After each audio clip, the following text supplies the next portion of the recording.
छत्तीसगढ़ में वैक्सीनेशन को लेकर छिड़ा विवाद अब शांत होने का नाम नहीं ले रहा है और अब कांग्रेस विधायकों ने भी वैक्सीनेशन वितरण के वर्तमान फॉर्मूले को बदलने की मांग की है। मुख्यमंत्री के साथ हुई विधायकों की बैठक में विधायकों का कहना है कि एपीएल कार्ड धारी की संख्या शहरों में ज्यादा है, लेकिन उनके लिए वैक्सीन का कोटा कम है, जिसके चलते टीकाकरण केंद्रों में लंबी लाइनें देखने को मिल रही है और इसीलिए इस फॉर्मूले को बदलते हुए शहरी क्षेत्रों में एपीएल कार्ड धारियों को ज्यादा वैक्सीन मिलनी चाहिए। फिलहाल इस सुझाव पर सरकार नए सिरे से विचार कर रही है। मंत्री रविंद्र चौबे ने संकेत दिया है कि वैक्सीनेशन को लेकर शहरी क्षेत्रों के लिए अलग फॉर्मूला बनाया जा सकता है। वर्तमान फॉर्मूले के मुताबिक कुल वैक्सीन का फ्रंटलाइन वॉरियर को 20%, अंत्योदय कार्डधारी को 12%, गरीबी रेखा कार्डधारी को 52% और एपीएल कार्डधारी को 16% का कोटा है।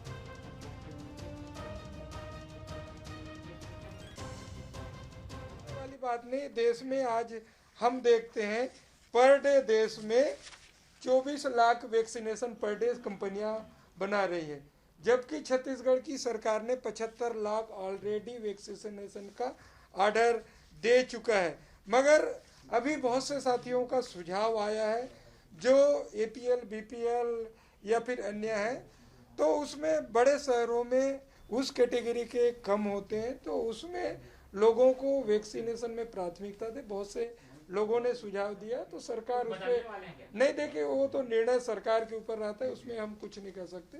पहली बार पूरे देश में केवल छत्तीसगढ़ है जहां कितने गरीबों को वैक्सीनेशन हो रहा है ये जानकारी है, पूरे देश में कहीं शुरू नहीं हुआ है। और माननीय उच्च न्यायालय के निर्देश थे कि अंत्योदय, बीपीएल और एपीएल को बराबर रूप से वैक्सीनेशन किया जाए। हम माननीय उच्च न्यायालय के निर्देशों का पालन कर रहे हैं और उसके साथ साथ जो फ्रंटलाइन वर्कर्स हैं, जिसमें पत्रकार भी शामिल हैं, जिसमें वकील भी शामिल है, उसको हम लोगों ने अलग से 20% किया हुआ है। और निश्चित रूप से बहुत कम जगहों में एपीएल के वैक्सीन ख़त्म हो रहे हैं और अंत्योदय के कुछ वैक्सीन बच रहे हैं। इस संदर्भ में भी माननीय विधायकों ने आज सुझाव दिए हैं। मैं ऐसा समझता हूं कि बहुत जल्दी इसमें दिशा निर्देश जारी हो जाएगा।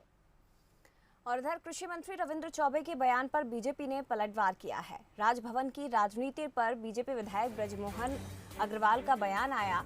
कहा कि अब जनता के प्रति सरकार अपनी जिम्मेदारियां पूरी नहीं करती, तब राज्यपाल को हस्तक्षेप करना पड़ता है।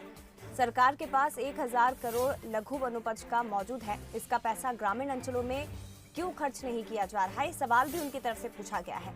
शराब के सेस डीएमएफ के पैसों से निजी टेंडर को लाभ पहुंचाने में इसका उपयोग किया जा रहा है। तो चलिए सबसे पहले आपको ये बता देते हैं, सुनवाते हैं मंत्री रविंद्र चौबे ने क्या कुछ कहा। जनादेश का सम्मान करना भारतीय जनता पार्टी को सीखना चाहिए। और दूसरी बात है, छत्तीसगढ़ में यहाँ भी कोई भी बात होती है तो राजभवन तक भारतीय जनता पार्टी के लोग पहुँच जाते हैं। मैं तो कहना चाहता हूँ, राजभवन को भारतीय जनता पार्टी के राजनीति का अड्डा नहीं बनाना चाहिए और राजभवन को न राजनीतिक मोहरा के रूप में इस्तेमाल करना चाहिए। सरकारें जनता के प्रति अपनी जिम्मेदारी पूरी नहीं करती, तब राजभवन को सक्रिय होना पड़ता है। और ये सरकार का फेलवरनेस है कि राजभवन को सक्रिय आखिर क्यों होना पड़ रहा है। बड़े बड़े कि हम जो माइनर फॉरेस्ट प्रोड्यूस हैं उसको हम बहुत बड़ी मात्रा में खरीद रहे हैं। इमली वहाँ पर सड़ रही है, आदिवासी फेंकने के लिए मजबूर हैं। जितने भी पैसे हैं, चाहे वो शराब के सेस से मिले हुए पैसे हों, चाहे वो आपदा प्रबंधन के से मिले हुए पैसे हों, चाहे वो डीएमएफ से मिले हुए पैसे हों, सब पैसों को ठेका टेंडर के माध्यम से अपने स्वयं के लाभ की व्यक्तिगत लाभ अर्जित करना चाहते हैं। इसलिए इन पैसों को कोरोना के संक्रमण के लिए खर्च नहीं